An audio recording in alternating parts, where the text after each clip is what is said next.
What is going on, everybody? It's your boy John, and welcome back to Gearbox. So today we're back in the Mark V Supra, going to get some lunch on a beautiful, beautiful Sunday afternoon. What better time to pick up the camera and talk about a very, very important topic. Now, I think this is a topic that some people understand, but not enough people understand. And what we're talking about today is basically bad habits or bad things to do while driving or really owning any turbocharged vehicle.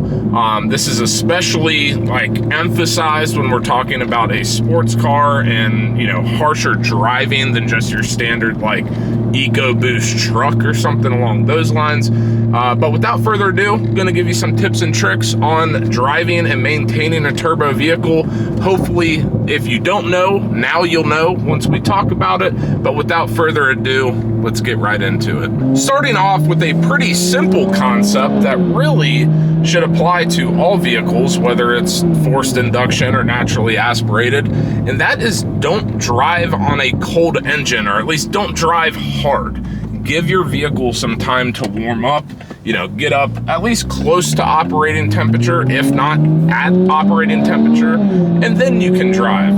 Modern vehicles don't take that long to warm up, so just slow down in life, give yourself about 30 seconds or so, and then you can drive. And of course, before you really hammer on it, definitely make sure your temps are up to snuff. But really, in a turbo application, this becomes crucial because the oil's also going to the turbo and lubricating and cooling it and all this sort of stuff. And if you don't allow that oil to come up to temp, not only are you putting your engine at risk, but you're also running the risk of blowing a turbo, which would then defeat the purpose of owning a turbocharged vehicle. So don't do it.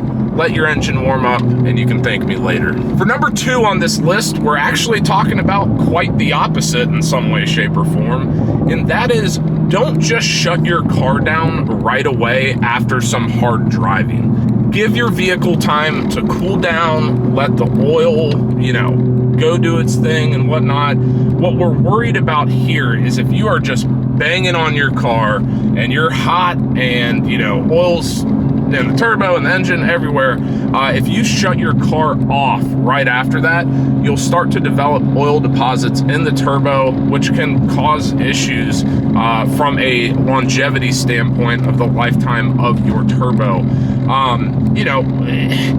Shouldn't necessarily be that big of a deal, just your standard going to and from work commute or grocery getter or whatever, but especially if you're driving hard, let your car cool down a little bit before you shut her off, and that will allow you to love and enjoy your car for many more years to come, just with that simple trick.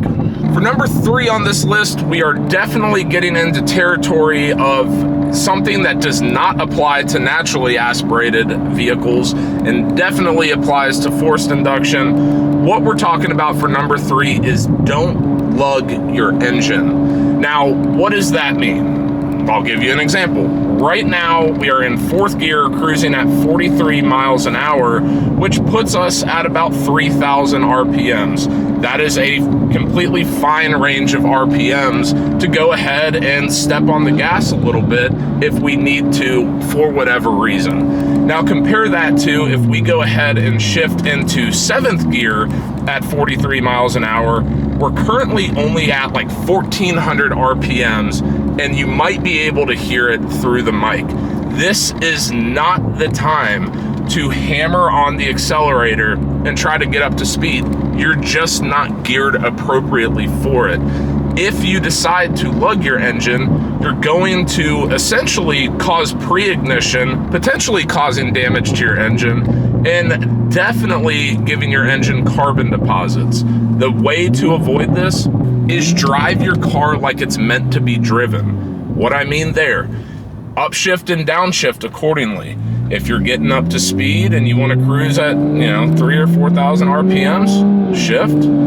We keep accelerating, shift. If you're in a high gear, let's say you're on the highway, you're in a high gear and you need to pass someone, just downshift a gear or two and get yourself in the optimal RPM range to, number one, make boost efficiently and quickly, but number two, you're gonna have the torque to get on it past the individual or whatever without running the risk of damaging your engine. This is something that I feel like not too many people really truly understand, but it will cause bad things to happen if you do not follow that rule. Trust me, it's very simple. Just do not lug your engine. For number 4 on this list, we are talking fuel.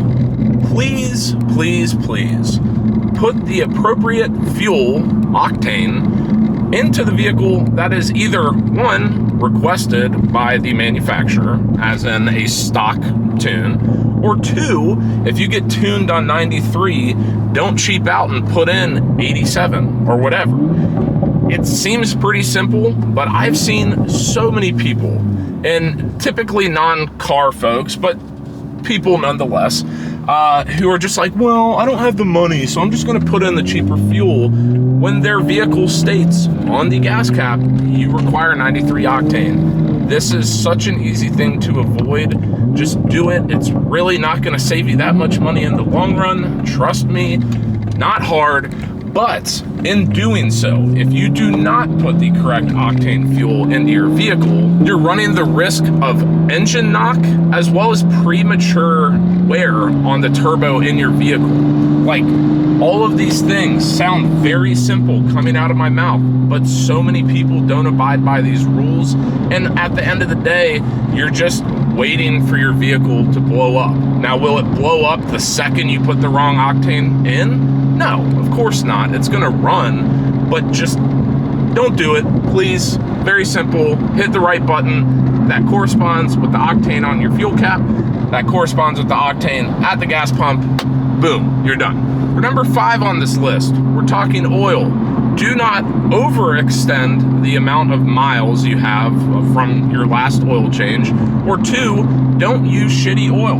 Once again, we go back to really 1 and 2. Oil is not only used to lubricate the engine, but also the turbo.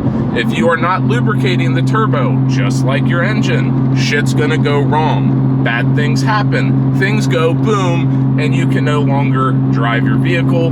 Don't do it. Change your oil. I do it every 5,000 miles, probably a little bit overkill with current synthetic technology and whatnot, but still, very simple. Just do it. I promise you, your engine and your turbo will thank you later, because it is just that simple. Just don't overstay your welcome when it comes to oil.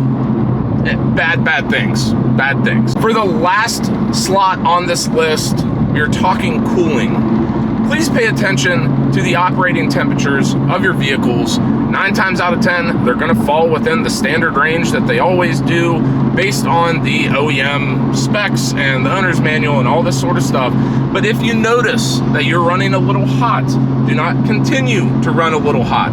Get to the bottom of it, especially if you're talking about hardcore driving or whatever. If you're doing some modifications that require more cooling, don't skip out on cooling. You need the supporting mods to make your car do the things you want it to do without jeopardizing the health of your engine and of your turbo.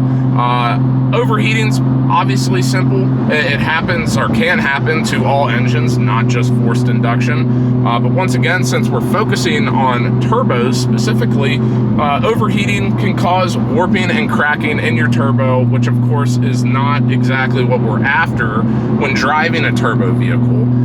So just pay attention to it. Really, all of these things come down to the idea of be present with your vehicle. Do standard maintenance.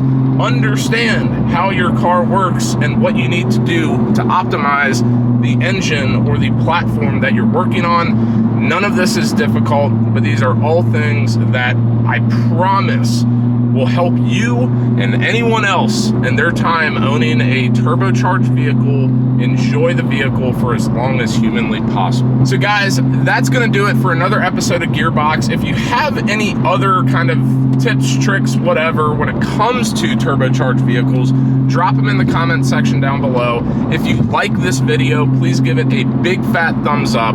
And as always, guys, hit subscribe, hit the notification bell. You know the drill. Until next time, peace.